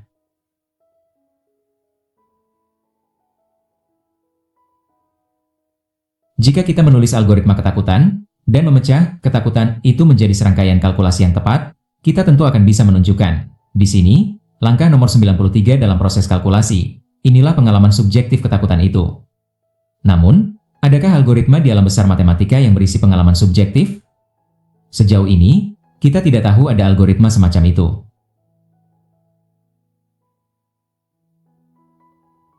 Terlepas dari besarnya pengetahuan yang sudah kita dapatkan di bidang matematika dan sains komputer, tak satupun sistem pemrosesan data yang telah kita ciptakan membutuhkan pengalaman-pengalaman subjektif agar bisa berfungsi, dan tak satupun yang merasakan sakit, senang, marah, atau cinta. 5. Mungkin kita membutuhkan pengalaman-pengalaman subjektif dalam rangka berpikir tentang diri kita sendiri. Seekor binatang yang menyusuri savana dan mengalkulasi peluang survival dan reproduksi harus merepresentasi tindakan-tindakan dan keputusan-keputusannya pada dirinya sendiri, dan terkadang mengomunikasikannya dengan binatang-binatang lain juga. Saat otak berusaha menciptakan sebuah model dari keputusan-keputusannya sendiri, ia terperangkap dalam suatu penyimpangan tak terbatas, dan simsalabim dari antah berantah kesadaran muncul. 50 tahun lalu, ini mungkin terdengar masuk akal, tetapi tidak pada tahun 2016. Beberapa korporasi seperti Google dan Tesla sedang merancang mobil-mobil otonom yang sudah menjelajahi jalan-jalan kita. Algoritma yang mengendalikan mobil otonom membuat jutaan kalkulasi setiap detik berkaitan dengan mobil-mobil lain, pejalan kaki, lampu lalu lintas, dan lubang-lubang. Mobil otonom itu sukses berhenti di lampu merah, melewati rintangan, dan menjaga jarak aman dari kendaraan lain, tanpa merasa takut. Mobil itu juga perlu memperhitungkan dirinya sendiri dan mengomunikasikan rencana-rencana dan keinginannya kepada kendaraan-kendaraan lain karena jika ia memutuskan untuk belok kanan, maka bila itu dilakukan akan berdampak pada kendaraan lain. Mobil itu melakukan semuanya tanpa masalah, juga tanpa kesadaran. Mobil otonom tidak istimewa. Banyak program komputer lain yang membuat perkiraan-perkiraan untuk tindakan-tindakannya sendiri, tetapi tak satupun mengembangkan kesadaran, dan tak satupun merasa atau mendambakan sesuatu. Jika kita tidak bisa menjelaskan pikiran, dan jika kita tidak tahu apa fungsi yang dijalankannya, mengapa kita tidak membuangnya saja? Sejarah sains penuh dengan konsep dan teori yang ditinggalkan. Misalnya, para ilmuwan modern awal yang berusaha menguraikan gerakan cahaya memostulasi eksistensi zat yang disebut ether, yang diduga memenuhi seisi jagat raya. Cahaya dikira gelombang ether. Namun, para ilmuwan gagal menemukan bukti empiris apapun untuk eksistensi ether, sedangkan mereka tidak juga mampu menghadirkan alternatif dan teori cahaya yang lebih baik. Akibatnya, mereka membuang ether ke bak sampah sains. Serupa dengan itu, selama ribuan tahun manusia menggunakan Tuhan untuk menjelaskan banyak fenomena alam. Apa yang menyebabkan petir berkilat? Tuhan. Apa yang menyebabkan hujan turun? Tuhan. Bagaimana kehidupan di bumi dimulai? Tuhan yang melakukannya. Selama beberapa abad terakhir para ilmuwan belum menemukan bukti empiris eksistensi Tuhan, sementara mereka menemukan penjelasan yang lebih detail tentang kilatan petir, hujan, dan asal kehidupan. Akibatnya, dengan pengecualian beberapa subbidang filsafat, tak ada satupun artikel dalam jurnal-jurnal ilmiah yang diuji silang sesama ilmuwan secara serius bicara tentang eksistensi Tuhan. Para sejarawan tidak mengemukakan bahwa sekutu menang dalam Perang Dunia Kedua karena Tuhan ada di pihaknya, para ekonom tidak menyalahkan Tuhan atas krisis ekonomi 1929, dan para ahli geologi tidak mengundang kehendak Tuhan untuk menjelaskan gerakan-gerakan lempeng tektonik. Nasib yang sama telah menimpa jiwa. Selama ribuan tahun orang percaya bahwa seluruh perbuatan dan keputusan muncul dari jiwa kita. Namun, dengan tiadanya bukti pendukung apapun, dan mengingat eksistensi teori-teori alternatif yang jauh lebih detail, sains kehidupan telah mencoret jiwa. Sebagai individu-individu pribadi, memang banyak ahli biologi dan dokter yang terus meyakini adanya jiwa. Namun, mereka tidak pernah menulis tentang jiwa dalam jurnal-jurnal ilmiah. Mungkin pikiran juga harus ikut jiwa, Tuhan, dan ether ke bak sampah sains? Lagi pula, tak seorang pun yang pernah melihat pengalaman-pengalaman rasa sakit atau cinta melalui mikroskop, dan kita punya penjelasan biokimiawi yang sangat detail untuk rasa sakit dan cinta, yang tak menyisakan ruang bagi pengalaman-pengalaman subjektif. Meskipun demikian, ada perbedaan krusial antara pikiran dan jiwa, di samping antara pikiran dan Tuhan. Kalau eksistensi jiwa-jiwa abadi murni dugaan, pengalaman rasa sakit adalah realitas langsung dan sangat nyata. Ketika saya berjalan di atas paku, saya bisa 100% yakin bahwa saya merasa sakit, sekalipun jika saya sejauh ini belum punya penjelasan ilmiah untuk itu. Sebaliknya, saya tidak bisa yakin bahwa jika luka menjadi terinfeksi dan saya mati karena gangren, jiwa saya akan tetap ada. Ini cerita yang sangat menarik dan akan bahagia untuk mempercayainya, tetapi saya tidak punya bukti langsung untuk kebenarannya. Karena semua ilmuwan terus-menerus mengalami perasaan subjektif seperti rasa sakit dan ragu, mereka tidak bisa membantah eksistensinya. Cara lain untuk mengingkari pikiran dan kesadaran adalah dengan mengingkari relevansinya, ketimbang eksistensinya. Sebagian ilmuwan, seperti Daniel Dennert dan Stanislas Dehaene, berpendapat bahwa semua yang relevan bisa dijawab dengan mempelajari aktivitas otak, tanpa memerlukan pengalaman subjektif. Jadi, para ilmuwan bisa dengan aman menghapus pikiran, kesadaran, dan pengalaman subjektif dari kosakata dan artikel-artikel mereka. Meskipun demikian, sebagaimana akan kita lihat pada bab-bab selanjutnya, seluruh bangunan politik dan etika modern dibangun di atas pengalaman subjektif, dan beberapa dilema etik bisa dipecahkan dengan merujuk ketat pada aktivitas otak. Misalnya, apa yang salah dengan menyiksa atau memerkosa? Dari perspektif murni neurologis, ketika seorang manusia disiksa atau diperkosa, reaksi-reaksi biokimiawi tertentu terjadi dalam otak, dan berbagai sinyal elektrik berpindah dari satu kelompok neuron ke kelompok lainnya. Apa yang mungkin bisa salah dengan itu? Sebagian besar orang modern memiliki alam etik tentang penyiksaan dan pemerkosaan karena pengalaman-pengalaman subjektif terlibat. Jika ada ilmuwan ingin mengemukakan bahwa tidak relevan, tantangan mereka adalah menjelaskan mengapa penyiksaan dan pemerkosaan salah tanpa merujuk pada pengalaman subjektif manapun. Akhirnya, sebagian ilmuwan mengakui bahwa kesadaran adalah real dan mungkin sesungguhnya memiliki nilai moral dan politik yang besar, tetapi tidak punya fungsi biologis apapun. Kesadaran adalah produk sampingan tak berguna secara biologis dari proses-proses otak. Mesin-mesin jet meraung keras, tetapi kebisingan itu tidak mendorong pesawat maju. Manusia tidak memerlukan karbon dioksida, tetapi setiap hembusan napas mengisi udara dengan banyak karbon dioksida. Demikian pula, kesadaran mungkin suatu jenis polusi mental yang dihasilkan oleh penembakan sinyal jaringan neuron yang rumit. Ia tidak melakukan apa-apa. Ia hanya ada. Jika ini benar, maka implikasinya adalah bahwa semua rasa sakit dan kesenangan yang dialami miliaran makhluk selama jutaan tahun hanyalah polusi mental. Ini jelas pemikiran yang patut direnungkan sekalipun jika itu tidak benar. Namun, yang cukup mencengangkan adalah menyadari bahwa sampai tahun 2016, ini teori terbaik dari kesadaran yang belum pernah diberikan oleh sains kontemporer. Mungkin sains-sains kehidupan memandang problem itu dari sudut yang salah.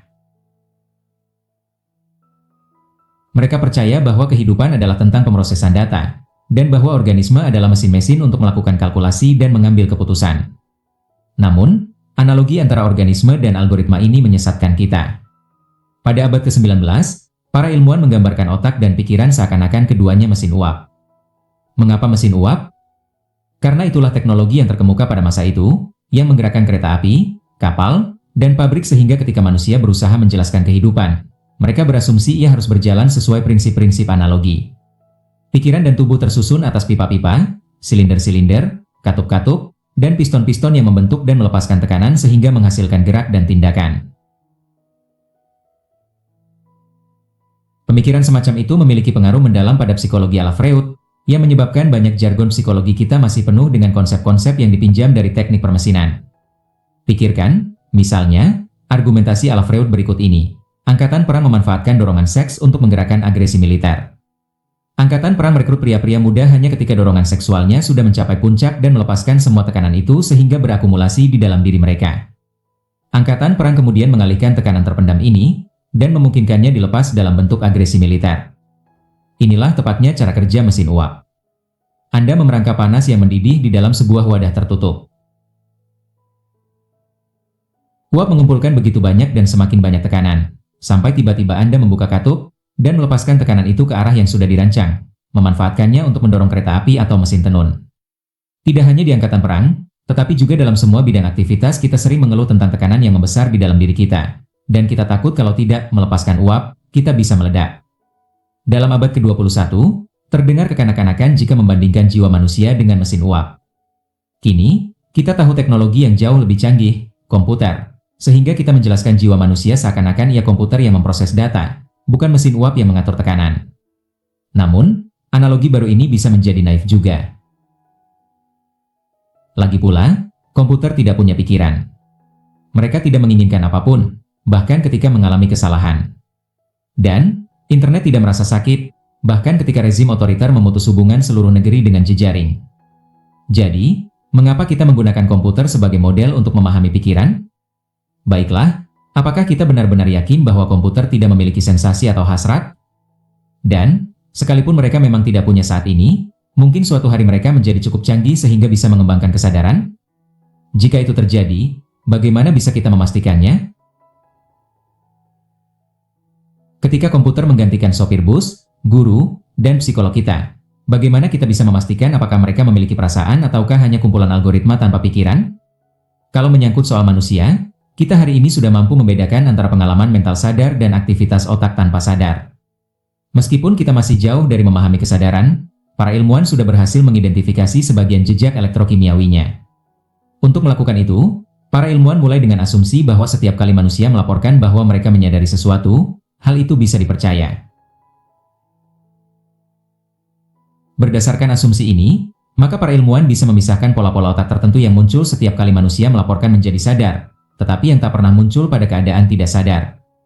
Ini memungkinkan para ilmuwan menentukan, misalnya, apakah seseorang yang tampaknya menjadi korban stroke vegetatif benar-benar kehilangan kesadaran atau hanya kehilangan kendali atas tubuhnya dan kemampuan bicaranya. Jika otak pasien menunjukkan bekas-bekas tanda kesadaran, dia mungkin sadar walaupun tidak bisa bergerak atau berbicara. Malah, para dokter belum lama ini berhasil berkomunikasi dengan pasien semacam itu menggunakan pencitraan fMRI. Mereka menanyakan pertanyaan dengan jawabannya atau tidak, meminta mereka membayangkan diri sedang bermain tenis jika jawabannya ya, dan memvisualisasi lokasi rumah jika jawabannya tidak. Para dokter itu kemudian bisa mengobservasi bagaimana korteks gerak menyala ketika pasien membayangkan bermain tenis, yang berarti iya. Sedangkan, tidak terindikasi dengan aktivitas area otak yang bertanggung jawab pada memori spasial. Ini memang bisa berjalan sangat baik untuk manusia. Tetapi bagaimana dengan komputer? Karena komputer-komputer berbasis silikon memiliki struktur yang sangat berbeda dengan jaringan neuron manusia yang berbasis karbon, jejak-jejak kesadaran mungkin tidak relevan bagi mereka. Kita tampaknya terperangkap dalam sebuah lingkaran setan. Bermula dari asumsi bahwa kita bisa percaya manusia ketika mereka melaporkan bahwa mereka sadar, kita bisa mengidentifikasi jejak-jejak kesadaran manusia, kemudian menggunakan jejak-jejak itu untuk membuktikan bahwa manusia memang sadar. Namun, jika sebuah kecerdasan artifisial melaporkan diri bahwa dia sadar, apakah kita mau percaya begitu saja? Sejauh ini kita tak punya jawaban yang bagus untuk masalah ini. Sudah ribuan tahun silam para filsuf menyadari bahwa tidak ada cara untuk membuktikan secara meyakinkan bahwa orang, selain diri sendiri, memiliki pikiran. Malah, dalam kasus manusia lain, kita hanya berasumsi mereka punya kesadaran. Kita tidak bisa tahu apakah itu pasti. Mungkin saya satu-satunya orang di alam semesta ini yang merasakan sesuatu, sementara semua manusia dan binatang lain hanyalah robot-robot yang tak punya pikiran. Mungkin saya sedang bermimpi, dan orang lain yang saya jumpai hanyalah sosok dalam mimpi saya. Mungkin saya terperangkap dalam sebuah dunia virtual, dan semua makhluk yang saya lihat hanyalah simulasi-simulasi. Menurut dogma saintifik saat ini, segala sesuatu yang saya alami adalah hasil dari aktivitas elektrik dalam otak, dan karenanya ia secara teoritis layak untuk menstimulasi sebuah dunia virtual yang sama sekali tak mungkin bisa saya bedakan dari dunia real. Sebagian ilmuwan otak meyakini bahwa dalam masa depan yang tidak terlalu jauh, kita akan benar-benar melakukan hal semacam itu. Baiklah, mungkin ini sudah dilakukan pada Anda. Dengan segala pengetahuan Anda, mungkin tahunnya 2216 dan Anda adalah seorang remaja yang bosan terhanyut dalam permainan, dunia virtual, yang menstimulasi dunia primitif yang menyenangkan dari awal abad ke-21. Begitu Anda mengakui kelayakan skenario ini, matematika membawa Anda ke sebuah konklusi yang sangat menakutkan, karena hanya ada satu dunia yang nyata, sedangkan jumlah dunia virtual yang potensial tak terbatas, maka probabilitas Anda menghuni dunia nyata yang tunggal itu adalah mendekati nol. Tak satupun dari terobosan-terobosan saintifik kita telah berhasil mengatasi masalah pikiran lain yang menyeramkan ini. Pengujian terbaik yang sejauh ini sudah disodorkan oleh para ahli disebut uji Turing, tetapi itu hanya menguji konvensi-konvensi sosial. Menurut uji Turing, dalam rangka memastikan apakah sebuah komputer memiliki pikiran, Anda harus berkomunikasi secara simultan dengan komputer itu dan dengan orang nyata, tanpa mengetahui mana yang komputer dan mana yang manusia. Anda bisa menanyakan pertanyaan apapun sesuka Anda. Anda bisa bermain game, berdebat, dan bahkan berkencan dengan mereka. Gunakan waktu sebanyak Anda mau. Lalu, Anda perlu memutuskan mana yang komputer dan mana yang manusia. Jika Anda tidak bisa mengambil keputusan, atau pilihan Anda salah, maka komputer lulus uji Turing, dan kita harus memperlakukannya seakan-akan ia benar-benar memiliki pikiran. Namun, itu tidak akan benar-benar menjadi bukti, tentu saja. Mengakui eksistensi pikiran orang lain semata-mata hanyalah konvensi sosial dan legal. Uji Turing ditemukan pada tahun 1950 oleh ahli matematika Inggris, Alan Turing, salah satu dari bapak era komputer. Turing juga seorang pria gay dalam masa ketika homoseksualitas masih ilegal di Inggris. Pada 1952, dia dinyatakan bersalah melakukan tindakan homoseksual dan dipaksa menjalani pengebirian kimiawi. 2 tahun kemudian dia bunuh diri.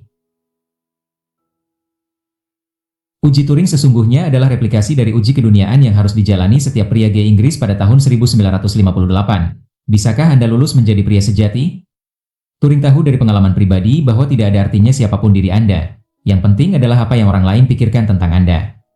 Menurut Turing, pada masa depan, komputer akan menjadi seperti pria gay pada tahun 1958. Tak akan ada artinya apakah komputer benar-benar sadar atau tidak. Yang penting hanyalah apa yang orang pikirkan tentang komputer. Kehidupan merana tikus-tikus laboratorium.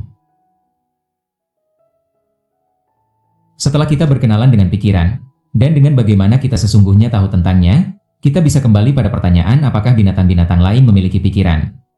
Sebagian binatang, seperti anjing, pasti lulus versi modifikasi uji Turing. Ketika manusia berusaha menentukan apakah sebuah entitas sadar, yang biasanya kita cari bukanlah kemampuan matematik atau daya ingat yang bagus, melainkan kemampuan untuk menciptakan hubungan-hubungan emosional dengan kita. Orang terkadang mengembangkan ikatan emosional yang mendalam dengan jimat-jimat seperti senjata, mobil, dan bahkan pakaian dalam, tetapi ikatan-ikatan ini hanya sepihak dan tidak pernah berkembang menjadi hubungan. Fakta bahwa anjing bisa menjadi pihak dalam hubungan emosional dengan manusia meyakinkan sebagian besar pemilik anjing bahwa anjing bukan automata tanpa pikiran. Tetapi, ini tidak akan memuaskan kalangan skeptis, yang menyatakan bahwa emosi-emosi adalah algoritma, dan bahwa tak ada algoritma yang sudah diketahui membutuhkan kesadaran untuk bisa berfungsi. Kapanpun seekor binatang menunjukkan perilaku emosional yang rumit, kita tidak bisa membuktikan bahwa itu bukan hasil dari algoritma yang sangat canggih tetapi tidak sadar. Argumentasi ini, tentu saja, bisa diterapkan juga pada manusia. Segala hal yang dilakukan manusia, termasuk melaporkan keadaan yang diduga sebagai keadaan sadar, secara teoretis bisa merupakan kerja algoritma tidak sadar. Dalam hal manusia, bagaimanapun kita berasumsi bahwa kapanpun seseorang melaporkan bahwa dia sadar, kita bisa mempercayainya. Berdasarkan asumsi minimal ini, kita kini bisa mengidentifikasi jejak kesadaran otak, yang bisa digunakan secara sistematis untuk membedakan keadaan sadar dan keadaan tidak sadar pada manusia. Namun, karena otak binatang juga memiliki banyak kesamaan fitur dengan otak manusia, dengan semakin mendalamnya pemahaman kita tentang jejak-jejak kesadaran, kita mungkin bisa menggunakannya untuk menentukan apakah dan kapan binatang sadar. Jika otak seekor anjing menunjukkan pola-pola yang serupa dengan pola-pola pada otak manusia, ini akan memberi bukti kuat bahwa anjing memang sadar. Pengujian-pengujian awal terhadap kera dan tikus menunjukkan bahwa paling tidak otak kera dan tikus benar-benar menunjukkan jejak-jejak kesadaran. Namun, mengingat perbedaan antara otak binatang dan otak manusia, dan mengingat bahwa kita masih jauh dari kemampuan menggambarkan semua rahasia kesadaran, maka pengembangan pengujian tepat yang dapat memuaskan kalangan skeptis mungkin butuh waktu puluhan tahun lagi. Siapa yang harus menanggung tugas pembuktian itu untuk sementara? Apakah kita memandang anjing sebagai mesin tanpa pikiran sampai terbukti sebaliknya? Atau apakah kita memperlakukan anjing-anjing sebagai makhluk sadar selama belum ada orang yang bisa menyodorkan bukti tandingan yang meyakinkan?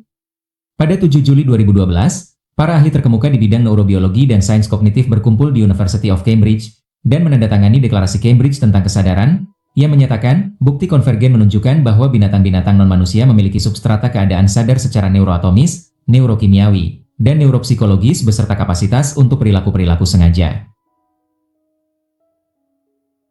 Konsekuensinya, kekuatan bukti itu menunjukkan bahwa manusia bukanlah pemilik unik substrata neurologis yang menghasilkan kesadaran.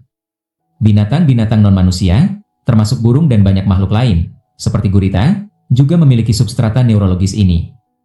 Deklarasi menahan diri dari pernyataan bahwa binatang-binatang lain sadar karena kita masih belum punya bukti konkretnya. Namun, itu jelas telah memindahkan tugas pembuktian kepada mereka yang berpikir sebaliknya.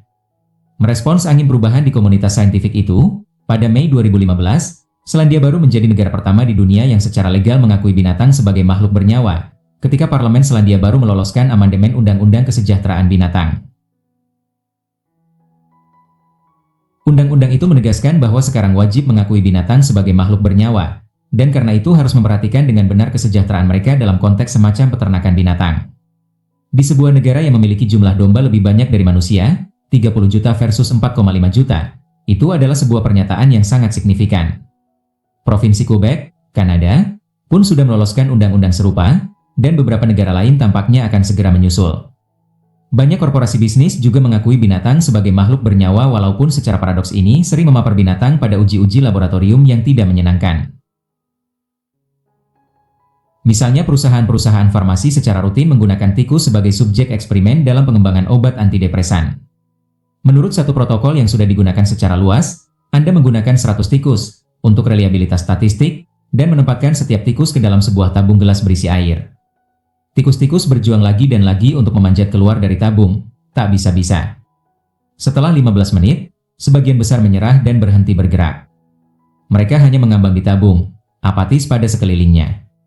Anda kini mengambil 100 lagi tikus, melemparkan mereka masuk, tetapi memancing mereka keluar dari tabung setelah 14 menit, tepat sebelum mereka putus asa. Anda mengeringkan mereka, memberi mereka makan, dan memberi mereka pengujian kecil, dan kemudian melemparkan mereka kembali ke dalam. Kedua kalinya, sebagian besar tikus berjuang selama 20 menit sebelum menyerah. Mengapa ada tambahan 6 menit? Karena memori keberhasilan masa lalu memicu pelepasan suatu aliran biokimiawi dalam otak yang memberi tikus-tikus itu harapan dan menunda putus asa. Kalau saja kita bisa mengisolasi aliran biokimiawi ini, kita bisa menggunakannya sebagai antidepresan bagi manusia. Namun, banyak sekali aliran kimia membanjiri otak tikus pada momen tertentu yang manapun. Bagaimana bisa kita menentukan mana yang tepat? Untuk inilah Anda mengambil kelompok-kelompok tikus lain yang belum pernah berpartisipasi dalam pengujian sebelumnya. Anda menginjeksi setiap kelompok dengan zat kimia tertentu yang Anda curigai sebagai calon antidepresan. Anda melempar tikus-tikus itu ke dalam air. Jika tikus-tikus yang diinjeksi dengan kimia A berjuang hanya 15 menit sebelum depresi, Anda bisa mencoret A dari daftar Anda. Jika tikus yang diinjeksi dengan kimia B terus berjuang selama 20 menit, Anda bisa katakan kepada CEO dan para pemegang saham bahwa Anda baru saja menang jackpot. Kalangan skeptis bisa saja menolak bahwa seluruh deskripsi ini sia-sia untuk memanusiakan tikus. Tikus tidak mengalami harapan dan putus asa. Terkadang tikus bergerak cepat dan kadang mereka diam tenang, tetapi mereka tidak pernah merasakan apapun.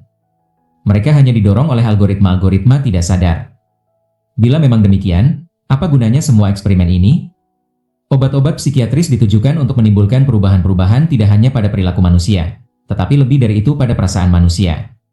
Ketika para pelanggan pergi ke psikiater dan berkata, "Dokter, beri saya sesuatu yang dapat membuat saya terbebas dari depresi," mereka tidak menginginkan stimulan mekanis yang akan menyebabkan tubuh mereka bergerak tak terkendali, flail, tetapi masih merasakan kecemasan. Mereka ingin merasa bergembira. Melakukan eksperimen pada tikus bisa membantu korporasi-korporasi mengembangkan pil ajaib itu hanya jika mereka mengandaikan bahwa perilaku tikus disertai emosi-emosi serupa manusia. Dan benar, ini pengandaian yang umum dalam laboratorium psikiatri. Simpanse yang sadar diri. Upaya lain untuk melanggengkan superioritas manusia ialah menerima bahwa tikus, anjing, dan binatang-binatang lainnya memiliki kesadaran, tetapi berpendapat bahwa tak seperti manusia. Mereka tak punya kesadaran diri. Mereka mungkin merasa depresi, bahagia, lapar, kenyang, tetapi mereka tak memiliki pikiran tentang diri, dan mereka tidak menyadari bahwa depresi atau lapar yang mereka rasakan itu milik entitas unik yang disebut aku. Ide ini sama saja kabur. Jelas, ketika seekor anjing merasa lapar, ia meraih daging untuk dirinya sendiri, bukan menyajikan makanan untuk anjing lain. Biarkan seekor anjing mengendus pohon yang sudah dikencingi oleh anjing sekampung, dan ia segera akan tahu apakah itu bau kencingnya sendiri, si cantik Labrador, atau kencing anjing asing. Anjing-anjing beraksi sangat berbeda antara pada bau sendiri dan bau calon teman atau lawan. Jadi, apa maksud pernyataan mereka tak punya kesadaran diri? Satu versi yang lebih canggih dari argumentasi itu mengemukakan bahwa ada beragam tingkatan kesadaran diri. Hanya manusia yang memahami diri mereka sebagai diri yang langgeng, yang memiliki masa lalu dan masa depan. Mungkin karena hanya manusia yang bisa menggunakan bahasa dalam rangka merenungkan pengalaman-pengalaman pada masa lalu dan tindakan-tindakan masa depan. Binatang-binatang lain ada dalam suatu kekinian abadi. Bahkan, ketika mereka tanpa mengingat masa lalu atau berencana untuk masa depan, mereka sesungguhnya bereaksi hanya pada stimulus saat ini dan dorongan sesaat. Misalnya, seekor tupai yang menyembunyikan kacang untuk musim dingin tidak benar-benar ingat kelaparan yang ia rasakan pada musim dingin sebelumnya, juga tidak berpikir tentang masa depan. Ia hanya mengikuti dorongan seketika, lupa pada asal dan tujuan dorongan itu. Itulah sebabnya tupai-tupai yang sangat muda, yang bahkan belum pernah mengalami hidup pada musim dingin sehingga tak bisa mengenal musim dingin, juga mengumpulkan kacang pada musim panas. Tetapi, tak jelas mengapa bahasa harus menjadi syarat yang diperlukan untuk menjadi sadar akan peristiwa masa lalu atau masa depan. Fakta bahwa manusia menggunakan bahasa untuk melakukan itu sulit dijadikan bukti. Manusia juga menggunakan bahasa untuk mengekspresikan cinta atau ketakutan mereka, tetapi binatang lain pun mungkin mengalami dan bahkan mengekspresikan cinta dan ketakutan secara nonverbal. Malah, manusia sendiri pun sering menyadari peristiwa-peristiwa masa lalu dan masa depan tanpa memverbalkannya. Terutama dalam keadaan mimpi, kita bisa menyadari narasi nonverbal menyeluruh, yang ketika bangun kita berusaha menggambarkannya dalam kata-kata. Berbagai eksperimen menunjukkan bahwa paling tidak sebagian binatang, termasuk burung seperti beo dan jay, mengingat insiden-insiden individual dan secara sadar merencanakan untuk kemungkinan-kemungkinan masa depan. Namun, tidak mungkin untuk membuktikan ini tanpa mengundang keraguan karena betapapun canggih perilaku yang ditunjukkan binatang, kalangan skeptis selalu bisa mengklaim bahwa itu hasil dari algoritma tidak sadar dalam otaknya, bukan dari gambaran-gambaran sadar dalam pikiran. Untuk menggambarkan problem ini, perhatikan kasus Santino, seekor simpanse jantan dari kebun binatang Furuvik di Swedia. Untuk mengatasi kebosanan dalam kawanannya, Santino mengembangkan hobi melempar batu ke para pengunjung kebun binatang. Pada simpanse, itu sebetulnya bukan sesuatu yang unik. Simpanse yang marah sering melempar batu, tongkat, bahkan kotoran. Namun, Santino merencanakan gerakan-gerakan itu sebelumnya. Saat pagi buta, lama sebelum kebun binatang dibuka untuk pengunjung, Santino mengumpulkan kerikil dan menumpuknya, tanpa memperlihatkan tanda-tanda marah. Para pemandu dan pengunjung segera tahu dan waspada pada Santino, terutama ketika ia berdiri dekat tumpukan batu-batu itu sehingga ia kesulitan menemukan target. Pada bulan Mei 2010, Santino merespons dengan sebuah strategi baru. Pada pagi buta, ia mengambil beberapa bundel jerami di tempat tidurnya dan menempatkannya dekat dinding hunian simpanse, tempat para pengunjung biasanya berkumpul untuk menonton mereka. Ia kemudian mengumpulkan batu dan menyembunyikannya di bawah jerami. Kira-kira sejam kemudian, ketika pengunjung pertama mendekat, Santino tetap tenang, tak menunjukkan tanda-tanda kesal atau agresi. Baru ketika korban-korbannya dalam jarak tembak, Santino tiba-tiba mengambil batu-batu dari tempat penyembunyian dan membombardir manusia-manusia yang ketakutan, yang kemudian berhamburan ke segala arah. Pada musim panas 2012, Santino meningkatkan adu senjata. Batu-batu tidak hanya di bawah jerami, tetapi juga di batang pohon, bangunan, dan tempat penyimpanan yang memungkinkan. Meskipun demikian, Santino tetap tidak akan memuaskan kalangan skeptis. Bagaimana bisa kita yakin bahwa pada pukul 7 pagi, ketika Santino bersiap-siap menyembunyikan batu-batu di sini dan di sana, ia sedang membayangkan betapa senangnya melontar batu ke manusia-manusia yang mengunjunginya pada siang hari? Mungkin Santino didorong oleh suatu algoritma tak sadar, seperti halnya tupai muda yang menyimpan kacang untuk musim dingin, walaupun ia belum pernah mengalami musim dingin. Demikian pula, kata kalangan skeptis, seekor simpanse jantan yang menyerang lawan yang melukainya beberapa pekan sebelumnya sesungguhnya tidak balas dendam atas serangan yang sudah berlalu. Ia hanya beraksi pada perasaan marah sesaat, yang penyebabnya di luar dirinya. Ketika seekor induk gajah melihat singa mengancam anaknya, ia bergegas maju dan mempertaruhkan nyawanya sendiri bukan karena teringat bahwa ini keturunan yang ia sayangi yang sudah ia besarkan selama berbulan-bulan, tetapi ia didorong oleh suatu rasa permusuhan tak terduga terhadap singa. Dan, ketika seekor anjing melompat kegirangan saat pemiliknya pulang, anjing itu tidak mengenali orang yang memberinya makan dan menggendongnya sejak bayi. Ia hanya dikuasai oleh ekstasi yang tak bisa dijelaskan. Kita tidak bisa membuktikan atau membantah klaim-klaim ini karena faktanya semua itu adalah variasi dari problem pikiran orang lain. Karena kita tidak mengenal algoritma yang membutuhkan kesadaran, Apapun yang dilakukan binatang bisa dilihat sebagai produk dari algoritma tidak sadar, bukan memori sadar dan rencana-rencana. Jadi, dalam kasus Santino pun, masalah realnya berkenaan dengan tugas membuktikan. Apa penjelasan yang paling mungkin untuk perilaku Santino? Haruskah kita berasumsi bahwa ia secara sadar merencanakan untuk masa depan, dan siapapun yang tidak setuju harus memberi bukti yang berlawanan? Atau apakah lebih masuk akal untuk menganggap bahwa simpanse didorong oleh algoritma non-kesadaran, dan semua yang ia rasakan secara sadar adalah sebuah dorongan misterius untuk menempatkan batu-batu di bawah tumpukan jerami? Dan, sekalipun Santino tidak mengingat masa lalu dan membayangkan masa depan, apakah itu berarti ia tidak punya kesadaran diri? Lagi pula, kita menisbatkan kesadaran diri pada manusia bahkan ketika mereka tidak sedang sibuk mengingat masa lalu atau mengimpikan tentang masa depan. Misalnya, ketika seorang ibu melihat anak balitanya berkeliaran di jalan sibuk, ia tidak berhenti berpikir tentang masa lalu atau masa depan. Seperti halnya induk gajah, ia juga bergegas menyelamatkan anak itu.